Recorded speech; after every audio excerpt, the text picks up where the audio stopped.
அன்புள்ள மேச ராசி என்பர்களே வணக்கம். இந்த வார ராசி பலன்.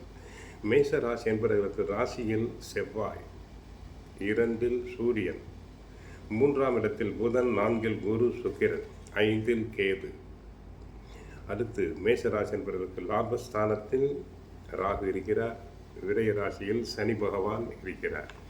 தங்களுக்கு 4ஆம் இடத்தில் சுக்கிரன், குரு, 11இல் ராகு சஞ்சரிப்பதால் ஆலும் திங்கட்கிழமை முதல் சூரிய பகவானும் 3ஆம் இடமாகிய தைரியஸ்தானத்தில் சஞ்சரிக்க இருப்பதாலும் பல்வேறு விதமான வளமான பலன்களை தாங்கள் பெறுவீர்கள். பிறருக்கு தந்த வாக்குறுதிகளை தாங்கள் எளிதில் நிறைவேற்றக்கூடிய வாய்ப்புகள் தங்களுக்கு உண்டு. சூரியன் 3ஆம் இடத்துக்கு செல்வதால் அரசாங்கம் சம்பந்தப்பட்ட காரியங்கள் அனைத்தும் எளிதில் நிறைவேறும். அரசியல்வாதிகள் புகழ் பெறுவர். கட்சிக்குள் பதவிகள் கிடைக்கும். அனைத்து விதமான வசதிகளும் தங்களுக்கு உண்டாகும். பிறருக்கு தந்த வாக்குறுதிகளை தாங்கள் எளிதில் நிறைவேற்றுவீர்கள். உங்கள் தேவைகள் அனைத்தும் பூர்த்தியாகும். தொழில் வியாபாரத்தில் வேலையாட்களின் ஒத்துழைப்பு மிக சிறப்பாக இருக்கும்.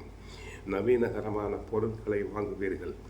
வேலைக்கு செல்பவர்கள் உங்களுடைய திறமைகளை வெளிக்காட்டி உயர் அதிகாரியினுடைய நன்மதிப்பினை பெறுவீர்கள். உங்களது முன் கோபத்தை மட்டும் சற்று குறைத்துக் கொள்ளுங்கள். ஜென்மராசியில் செவ்வாய் இருக்கிறார். 2ஆம் இடமாகிய தன குடும்ப வாக்குஸ்தானத்தில் இன்னும் 2 நாட்களுக்கு சூரியன் இருப்பதால் சற்று முன் கோபத்தை மட்டும் குறைத்து கொண்டால் நீங்கள் நல்லவர்கள். அடுத்து 2 சுபகிரகங்கள் கடகத்தில் இருக்கிறார்கள். அதில் குரு உச்சம் பெற்றிருக்கிறார். அவர் பாக்யாதிபதி. மற்றொருவர் சுக்கிரன் 2-7க்கு உடையவர். ஆகவே குரு உங்கள் தொழில் ஸ்தானத்தை பார்ப்பதால் தொழில் வளர்ச்சி பெருகும். வியாபாரம் வளர்ச்சி பெருகும். நண்பர்கள் ஆதரவு கிடைக்கும். புதிய நண்பர்கள் அறிமுகமாவார்கள். கலைத்துறையினர் ஆதாயம் பெறுவர். தகவல் தொடர்புகளிலும் நல்ல செய்திகளை பெறலாம். உணவு விஷயத்தில் மட்டும் கட்டுப்பாடோடு இருங்கள். வெளியிடங்களில் உணவு உண்பதை தவிர்த்தல் வேண்டும். விரயத்தில் சனி இருப்பதால் எந்த காரியத்தையும் அலைந்து திரிந்து முடிக்க வேண்டியிருக்கும். வாகன பராமரிப்பு செலவுகள் அதிகரிக்கலாம். கூட்டு தொழிலில் பங்குதாரர்களால் பிரச்சனைகள் வரலாம். தந்தையாரின் உடல் நலனில் தாங்கள் அக்கறை செலுத்துங்கள். ராசியில் செவ்வாய், 2இல் சூரியன் இருப்பதையும் மறந்து விட வேண்டாம். அன்பர்களே, கோயிலுக்கு சென்றால் தாங்கள் செய்ய வேண்டியது கிருஷ்ண பரமாத்மாவை வழிபடுங்கள்.